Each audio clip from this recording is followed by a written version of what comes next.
Bismillahirrahmanirrahim. Assalamu alaikum dear students. Today we are going to discuss another organelle of first year biology, lysosomes, right? So lysosomes हमारे पास क्या है? As the word indicate, lyso means splitting or breakdown, and the soma mean body. This means that part or that structure which contains some enzyme which help in the digestion of material. So we call it what? Lysosome. So it is first discovered by Didot in 1949, right? So this is the name of scientist. He discovered lysosome in 1949, right? So lyso means splitting and soma mean body. So it is single membrane bounded organelle present in all kind of cells, right? In plant, fungi, right? Animals, humans. But in plant and animal, it is present in very less amount, but their activity is enhanced by the vacuole, right? So the plant vacuoles. In animal and human, the function is well defined, and the shape is like they are very many tiny spheroid or irregular in shape, fluid filled sac like structure. Now look at this diagram. Here we have a cell and contain many small tiny lysosomes. So these are the structure of lysosome. If we take one structure of lysosome, right, so it contain many different enzymes. Now what is the structure? So lysosome is the membrane bounded organelle. It is loaded with 40 to 50 different hydrolytic enzymes for intracellular digestion and extracellular digestion. Now intracellular digestion means the digestion which takes place inside the cell. This is known as intracellular digestion. For example, it occurs in the unicellular organism, small organism, right? While the extracellular digestion which takes place in human, the digestion takes place in the digestive cavity, from mouth to anus, the digestive cavity occur. So the digestion might be take place in the mouth, in the buccal cavity, or in the stomach as well, right? So in human, the digestion is known as extracellular digestion, mean outside the cell. So now moving toward the next point is like due to the presence of hydrolytic enzymes, ये हमारे पास जो lysosome है इसके अंदर बहुत सारे hydrolytic enzyme हैं. Main वो एंजाइम जो डाइजेशन में हेल्प आउट करते हैं, ब्रेक डाउन में हेल्प आउट करते हैं. तो उनकी वजह से इसके अंदर जो मीडियम है, लाइसोसोम के अंदर जो मीडियम है, that is highly acidic, right? उसका पीएच है 4.5 to 5. नाउ क्यों इसका पीएच इतना हाईली एसिडिक है? इसकी रीज़न ये है कि यहाँ हमारे पास ये प्रोटॉन्स जो हैं they get inter into the lysosomes, ठीक है? तो हाई प्रोटॉन कंसंट्रेशन की वजह से इसका जो मीडियम है वो हाईली एसिडिक होता है. ओके जी, अब ये जो हमारे पास प्रोटॉन्स हैं ये कैसे इंटर होते हैं?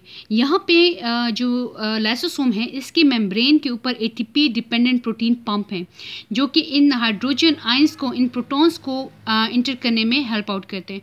तो जब ये प्रोटॉन इंटर हो जाते हैं एंड एक्यूमुलेट होते हैं इन द लाइसोसोम, तो ये आपके लाइसोसोम को एसिडिक मीडियम प्रोवाइड करता है. अब now toward the origin of lysosome कि कैसे ये ओरिजिनेट होते हैं.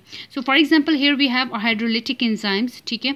अब ये हाइड्रोलिटिक एंजाइम्स हमने प्रीवियस लेक्चर में पढ़ा कि वो रफ एंडोप्लाज्मिक रेटिकुलम में बनते हैं. सो रफ एंडोप्लाज्मिक रेटिकुलम से वो जाते हैं, पैक होते हैं in smooth endoplasmic reticulum, and then smooth endoplasmic reticulum से फाइनल पैकिंग उसकी होती है गोल्जी बॉडीज़ में और फाइनल प्रोसेसिंग होगा.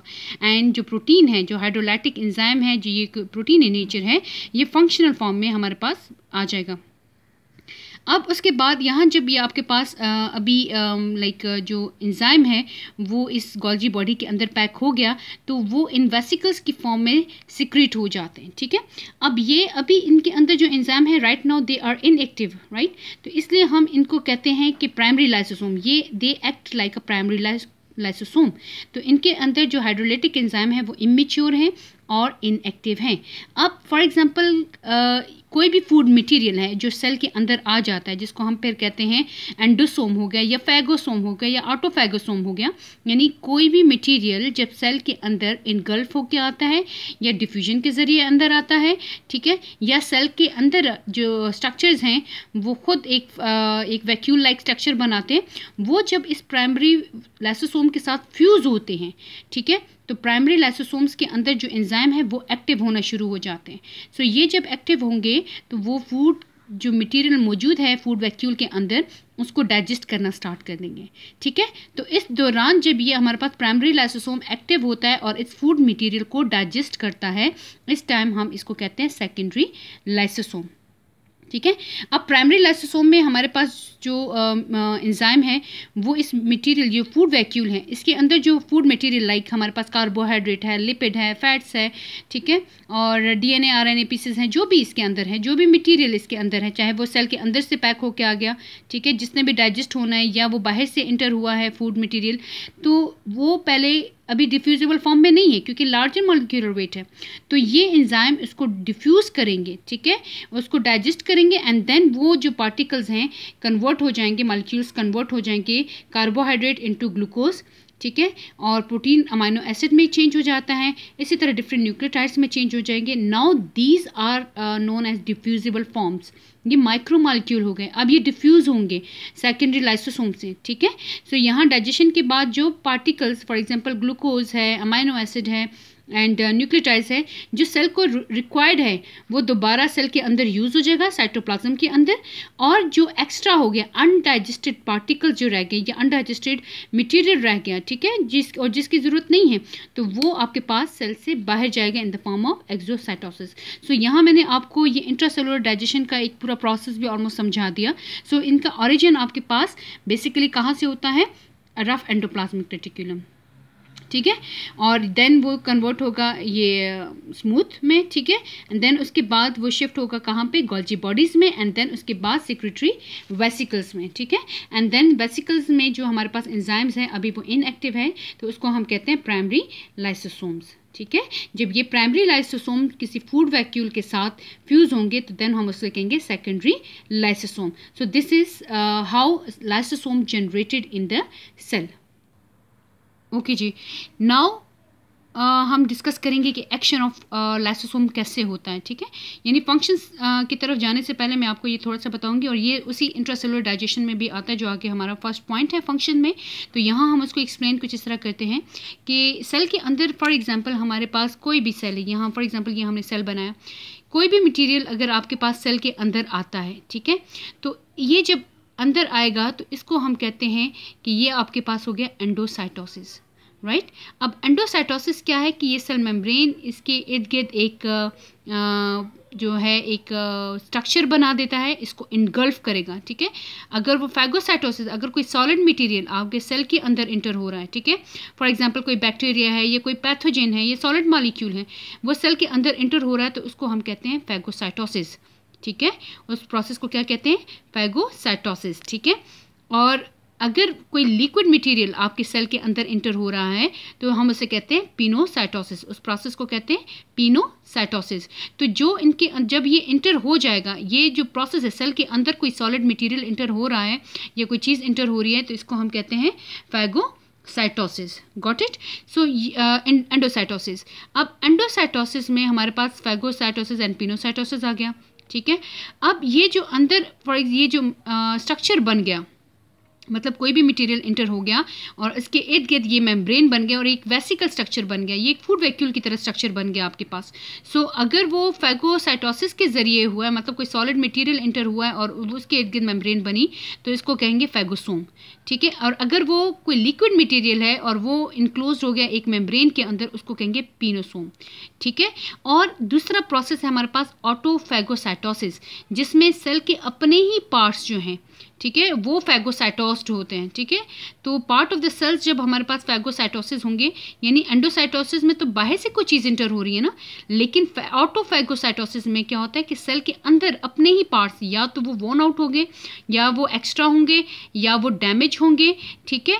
तो वो सेल जो है हमारे पास, सेल जब उसको इनगल्फ करता है या वेसिकल्स में वो जब कन्वर्ट हो जाते हैं, तो उसको हम कहते हैं autophagocytosis. Auto mean self, phago mean engulfing.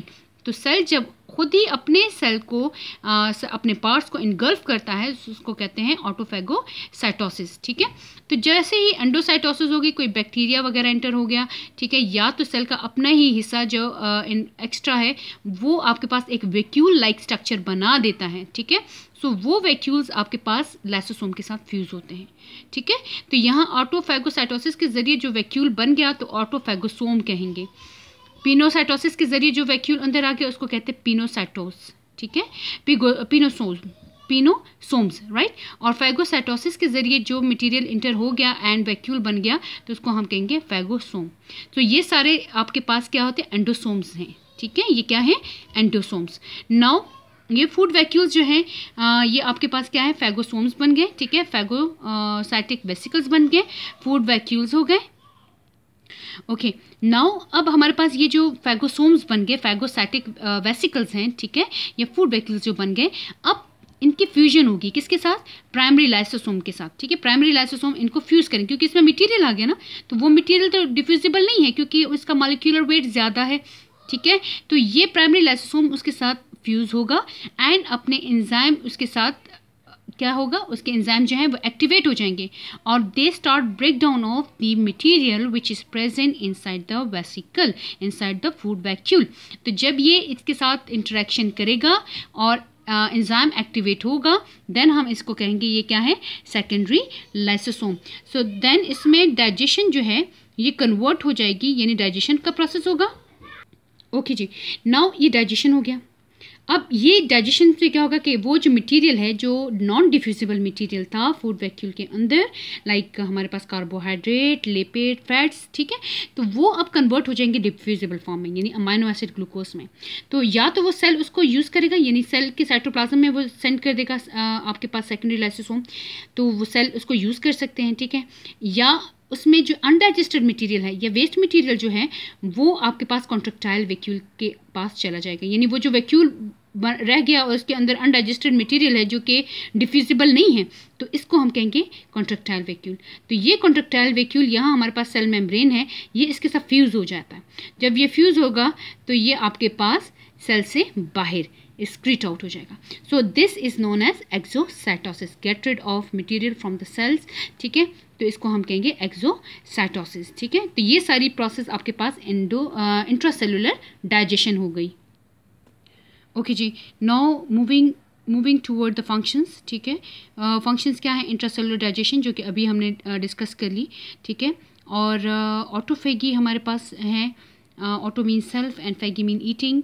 तो हम लाइसोसोम्स को स्कैवेंजर ऑफ सेल्स भी कहते हैं या गार्बेज डिस्पोजल यूनिट्स भी कहते हैं, एंड ऑटोलाइसिस भी ये कहते हैं, यानी एज ए सुसाइड बैग की तरह भी एक्ट करते हैं, and release of extra cellular enzymes. तो जो एंजाइम्स सेल के बाहर चाहिए तो उनको भी रिलीज़ करने में हेल्प आउट करते हैं, जैसे डाइजेस्टिव सिस्टम में जो एंजाइम चाहिए तो ये उनको रिलीज़ करने में हेल्प आउट करेंगे।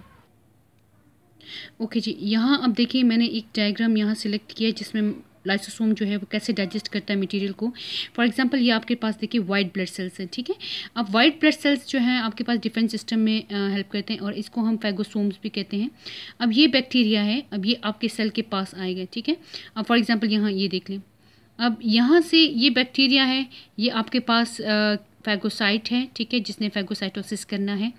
अब ये बैक्टीरिया जो है ये इंटर होगा by the process of endocytosis. ठीक है, एंडोसाइटोसिस के ज़रिए होगा, यानी फैगोसाइटोसिस के ज़रिए। ठीक है, ये इनगल्फ होगा।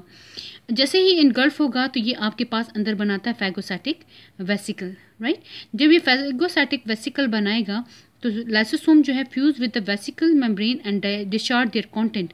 तो जब ये इसके साथ फ्यूज़ करेगा, लाइसोसोम जो है इन वेसिकल के साथ फ्यूज़ करेगा तो ये डिस्चार्ज करेगा अपने कंटेंट्स को। ठीक है, जब ये कंटेंट डिस्चार्ज करेगा तो ये डाइजेशन इसकी स्टार्ट हो जाएगी इस बैक्टीरिया की। ठीक है, तो इसके अंदर जो यूजफुल मटेरियल है तो जो डाइजेशन के बाद हो गया तो वो मटेरियल आपके पास क्या होगा, साइटोप्लाज्म उसको एब्जॉर्ब करेगा, एब्जॉर्प्शन हो जाएंगी। ठीक है, और उसके बाद जो मटेरियल अनडाइजेस्टेड है, जो पालतू है, ठीक है, और जिसकी सेल को ज़रूरत नहीं है तो वो सेल से बाहर होगा by the process of exocytosis. So ये this is the activity of lysosome. Now next हमारे पास है autophagy. As the word indicate, auto mean self, phagy mean eating. Right. So lysosome जो है, इस प्रोसेस में एक चीज़ आप लोगों ने नोट करनी है कि ऑटोफैगी तो करता है लाइसोसोम, राइट। ऑटोलाइसिस है, ऑटोफैगी, क्योंकि टर्म्स हमारे पास ऑलमोस्ट एक जैसे हैं, सेम थोड़े से आते हैं, तो डिफरेंस इसका नोट कर लें। ऑटोफैगी में लाइसोसोम जो है वो फ्यूज़ होते हैं, ठीक है, फ्यूड वैक्यूल के साथ, ये जो वैक्यूल ये वेसिकल बना होगा उसके साथ फ्यूज़ होके बस्ट नहीं होंगे, ठीक है, फ्यूज़ होके उसका हाइड्रोलाइटिक एंजाइम जो है उसको डाइजेस्ट करने में हेल्प आउट करेगा। सो इसमें हमारे पास क्या होता है कि जो डैमेज और अनवांटेड सेल है, ये structure within the cell जो है वो इनगल्फ होते हैं, ठीक है, by the lysosome and digested within the lysosome take place. तो इसको हम कहते हैं ऑटोफैगी, यानी खुद सेल्फ ईटिंग, मतलब ये सेल के अंदर का जो मटेरियल है उसको जब हमारे पास लाइसोसोम ईट करता है उसको हम कहते हैं autophagy. So lysosome digest cell's own organelles, तो जब वो सेल के अपने ऑर्गेनेलीज को डाइजेस्ट करेगा, ठीक है, पर यहाँ तो वॉन आउट सेल्स थे, ठीक है, एंड वो मटेरियल था, और यहाँ पे अगर लाइसोसोम जो है सेल के अपने ऑर्गेनेलीज को अगर डाइजेस्ट करता है, ठीक है, तो उसको हम कहते हैं ऑटोफैगोसोम्स।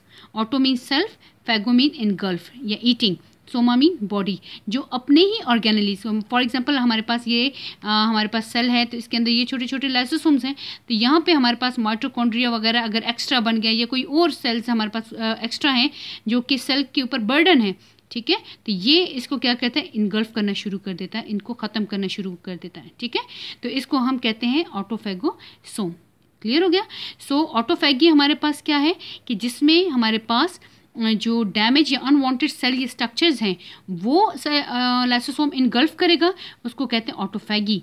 लेकिन अगर वो ऑर्गेनली एज अ पूरा ऑर्गेनली को इनटेक करता है तो उसको हम कहते हैं ऑटोफैगोसोम। तो अब ये ऑटोफैगोसोम्स जो है, ये एक्टिविटी जो है दो सूरत हाल में हमारे पास होती है। एक को हम कहते हैं स्टार्वेशन, या तो हमारे पास जो है नंबर ऑफ ऑर्गेनली ज़्यादा हो जाए, ठीक है, या तो एनर्जी के लिए हमारे पास सेल कहता है कि उसको एनर्जी चाहिए या सेल को एनर्जी चाहिए, तो उसके लिए ये क्या करेगा कि सेल के अपने ही ऑर्गेनलीज को खाना शुरू कर देगा। और दूसरा ये कि हमारे पास अगर फॉर एग्जांपल जो mitochondria for example during exercise जो है, अगर इसकी कंसंट्रेशन ज़्यादा हो जाती है, इसके नंबर ज़्यादा है, अमाउंट ज़्यादा हो जाती है, तो उन अमाउंट को कम करने के लिए हमारे पास ये लाइसोसोम इस एक्टिविटी को करता है। So this is known as autophagosome. जो इसको अब आगे हम डिटेल करते हैं, डिटेल से पढ़ते हैं। ओके, अब ऑटोफैगी एंड ऑटोफैगोसोम्स जो हैं ये आपके पास कहाँ पे होते हैं, स्टार्वेशन पीरियड में होता है, जब सेल ने एनर्जी लेनी होती है, ठीक है, सेल के पास एनर्जी नहीं है या आपके पास लाइसोसोम के पास एनर्जी नहीं है, तो वो क्या कहता है कि अपने ही ऑर्गेनेलीज को खाना शुरू कर देता है, ठीक है, तो वो उस एनर्जी को मेंटेन करता है। या आपके पास नंबर ऑफ सेल्स जो है स्पेसिफिक ऑर्गेनली इंक्रीज करते हैं। अब यहाँ इस फिनोमेना को आप देखिए कि जब आप लोग मस्कुलर एक्टिविटी, हम जब एक्सरसाइज करते हैं तो मस्कुलर एक्टिविटी इन्वॉल्व है उसमें, ठीक है, तो जब आप भाग दौड़ करते हैं या कोई एक्सरसाइज करते हैं तो उस टाइम आपके जो मसल्स हैं उनमें क्या होता है कि उनको एनर्जी चाहिए, ठीक है, उनको ऑक्सीजन चाहिए। तो जब ऑक्सीजन चाहिए और एनर्जी चाहिए ताकि एरोबिक रिस्पायरेशन वो कर सकें, राइट, क्योंकि आपको एनर्जी चाहिए, जितनी भी तेज़ एक्सरसाइज करेंगे उसके लिए आपको ज़्यादा माइटोकॉन्ड्रिया की ज़रूरत है। तो नंबर ऑफ माइटोकॉन्ड्रिया आपके मसल सेल्स में एक्सीड कर जाएंगे, ज़्यादा हो जाएंगे, ठीक है। तो जब आप नॉर्मल हो जाते हो, जब आप एक्सरसाइज छोड़ देते हो, तो नंबर ऑफ माइटोकॉन्ड्रिया तो ज़्यादा हो गए, ठीक है, तो ऑलरेडी ज़्यादा है, तो वो क्या होंगे, अब उनको डिक्रीज़ होना है, तो वो अब डिक्रीज़ कौन करेगा, ये लाइसोसोम्स करेंगे, ठीक है। यहाँ आप देख लें फॉर एग्जांपल ये एंडोप्लाज्मिक रेटिकुलम है और ये एंडोप्लाज्मिक रेटिकुलम आपके माइटोकॉन्ड्रिया जो कि आपके सेल के अंदर ज़्यादा हो गए एक्सरसाइज के दौरान, तो जैसे एक्सरसाइज आपने ख़त्म कर दी तो अब उनके जो नंबर है उसको नॉर्मल हालत में रहना है, ठीक है, क्योंकि एक्सेस ऑफ माइटोकॉन्ड्रिया भी आपकी बॉडी के लिए सही नहीं है, ठीक है। सो ये क्या होगा कि ये एंडोप्लाज्मिक रेटिकुलम इसके इर्द गिर्द एक मेम्ब्रेन बना देता है और ऑटोफैगोसोम बना देता है, एक स्ट्रक्चर बना देगा, एक वैक्यूल बना देता है जिसको हम कहते हैं ऑटोफैगोसोम। सो ये ऑटोफैगोसोम प्राइमरी लाइसोसोम के साथ फ्यूज़ करेगा, ठीक है, एंड प्राइमरी लाइसोसोम जो है एक्टिव हो जाएगा and then break down start हो जाएगी, that become secondary lysosome and digestion आपकी हो जाएगी, ठीक है।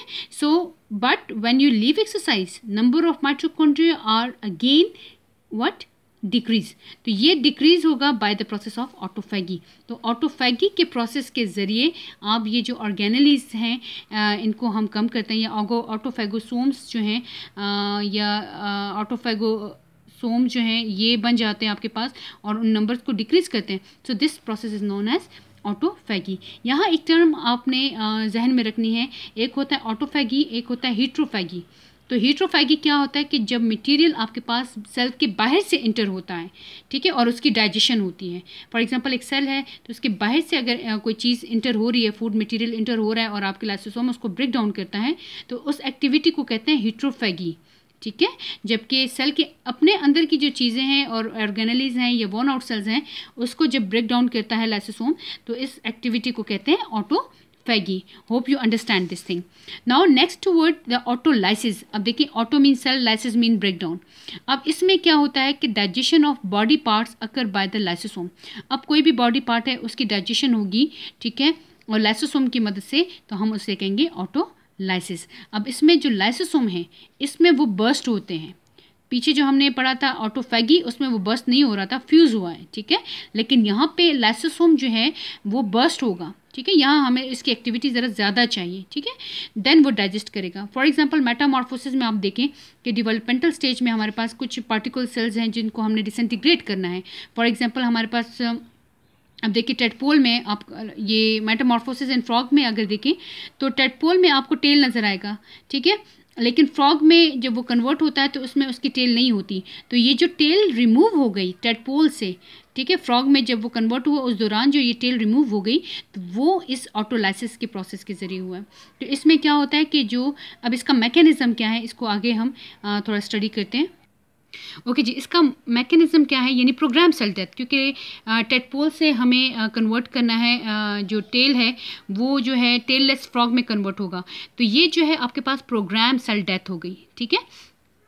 अब इसमें क्या होता है कि फ्रेगमेंटेशन होगी सेल में एंड देन उसकी फैगोसाइटोसिस होगी. तो वो कैसे फ्रेगमेंट्स में कन्वर्ट होगा, तो वो जो लाइसोसोम्स हैं उस एरिया के, उस सेल जो टेल एरिया में जो सेल्स हैं उनके जो लाइसोसोम्स हैं वो बस्ट हो जाते हैं.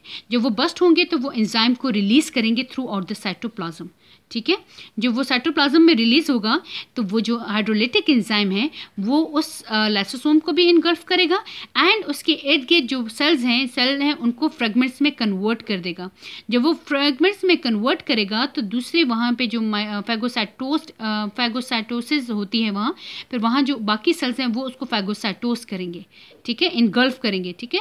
तो वो जब उसको इनगल्फ करेंगे और सेल से बाहर निकालेंगे तो इस तरह आपकी जो टेडपोल की टेल है वो रिड्यूस हो जाती है. जब वो फ्रॉग में कन्वर्ट होता है तो उसकी टेल नहीं होती, ठीक है. So this activity is known as suicidal bags. So due to this activity आपके पास लाइसोसोम्स को हम सुसाइडल बैग्स भी कहते हैं, मतलब ये खुदकुशी करते हैं, ठीक है. यानी ये वो थैले हैं जो कि खुदकुशी करते हैं और हाइड्रोलिटिक एंजाइम्स को रिलीज़ करते हैं और वो हाइड्रोलिटिक एंजाइम सराउंडिंग सेल्स जो हैं उनको फ्रेगमेंट्स में कन्वर्ट करके दूसरे फैगोसाइटोस सेल के लिए रेडी कर देते हैं कि अब इसको आप निगलें और सेल से निकालें या उस एरिया को ख़त्म करें, ठीक है. So this is known as suicidal bag. ये हमारे पास लाइसोसोम को सुसाइडल बैग कहते हैं और ये जो एक्टिविटी आपके पास आ गई ये प्रोग्राम सेल डेथ है और ये है ऑटोलाइसिस, ठीक है. उसके बाद देखिए नेक्स्ट हमारे पास टॉपिक आता है माल फंक्शनिंग ऑफ लाइसोसोम. अब माल फंक्शनिंग क्या है कि जब लाइसोसोम जो है अपनी एक्टिविटी परफॉर्म नहीं कर सकता. अब क्यों नहीं कर सकता, या तो वो वीक होगा या उसके एंजाइम्स प्रॉपर नहीं होंगे उसके अंदर जो कि चीज़ों को ब्रेक डाउन करते हैं, ठीक है. जो एंजाइम्स हमें चाहिए, जो कि लाइसोसोम में 40 to 50 different types of enzymes हैं, तो वो हमें डिफरेंट एक्टिविटीज़ के लिए चाहिए, डिफरेंट प्रोसेसेस के लिए चाहिए. तो जब वो एंजाइम्स लाइसोसोम के अंदर प्रॉपर नहीं फंक्शन परफॉर्म करते किसी भी वजह से, या तो वो एंजाइम्स एब्सेंट होंगे या तो लाइसोसोम वीक होंगे या नंबर ऑफ एंजाइम लेस होंगे, तो इससे क्या होगा कि जो सेल के अंदर है, सेल के अंदर बाकी कंपोनेंट्स का जो अमाउंट है या रेशियो है वो बढ़ जाएगा. जब वो बढ़ जाएगा तो आपके पास एक स्टोरेज वेसिकल्स बनना शुरू हो जाएंगे, यानी जो चीज़ ब्रेक डाउन होनी है और अगर वो ब्रेक डाउन नहीं हुई तो वो स्टोर होना शुरू हो जाएगी, वो वेसिकल्स में स्टोर हो जाएगी, तो जो कि आपके सेल के लिए एक बर्डन हो जाता है, ठीक है. तो इसमें हमारे पास डिफरेंट बीमारियां हो जाती हैं, डिजीजेज हो जाती हैं. सो इन डिजीजेज को हम कहते हैं स्टोरेज डिजीजेज, राइट. सो ये स्टोरेज डिजीजेज जो हैं हमारे पास हेरिडिटी होती हैं, और कंजेनिटल होती हैं, यानी ये आपकी जो फैमिलीज़ में फ्रॉम फैमिली टू फैमिली आगे बढ़ती रहती हैं, ठीक है। जैसे जीन्स हम कहते हैं ट्रांसफ़र होते हैं ना, तो ये जेनेटिक डिजीज़ आ जाती हैं तो ये आगे ट्रांसफ़र होती रहती हैं, ठीक है, इंडिविजुअल्स में। इवन ये बहुत फैटल होती हैं, डेथ भी इससे हो जाती है, ठीक है। सो हमारे पास अर्ली चाइल्डहुड में ये बीमारियाँ जो हैं ये हमारे पास इनके सिम्टम्स अपीयर होना शुरू हो जाते हैं। सो इनमें हमारे पास डिफरेंट हैं, जिनमें एक डिजीज़ है स्टोरेज डिजीज़ है जिसको हम कहते हैं ग्लाइकोजिनोसिस। अब वर्ड इंडिकेट कर रहा है ग्लाइकोजन, राइट, ग्लाइकोजिनोसिस। सो वो प्रोसेस जिसमें हमारे पास ग्लाइकोजन जो है वो उसके ब्रेक डाउन होते हैं इनटू ग्लूकोज, एंड वो ज़ाहिर साथ में एटीपी प्रोड्यूस करेगा। क्लियर हो गया? जैसे ग्लाइकोलाइसिस का प्रोसेस आपने पढ़ा होगा रिस्पायरेशन में कि उसमें ग्लाइकोजन जो है ग्लूकोज में कन्वर्ट होता है, and then glucose convert into 2 molecule of 3 carbon pyruvic acid, ठीक है। तो उसमें एटीपी भी प्रोड्यूस हो रही है। सो हमारे पास ग्लाइकोजिनोसिस में क्या होता है कि इस ग्लाइकोजन को ग्लूकोज में कन्वर्ट करने के लिए जो एंजाइम्स चाहिए वो नहीं बनते, ठीक है। ज़ाहिर वो एंजाइम्स कौन देता है हमें? लाइसोसोम्स देगा, तो लाइसोसोम्स के अंदर वो नहीं होंगे, ठीक है। लाइसोसोम उसको ब्रेक डाउन नहीं कर सकता, ठीक है। तो क्या होगा कि आपके पास डिपॉजिट हो, ग्लाइकोजन जो है वो एक मेम्ब्रेन बॉन्डेड ऑर्गेनेली में डिपॉजिट होना शुरू हो जाएगा।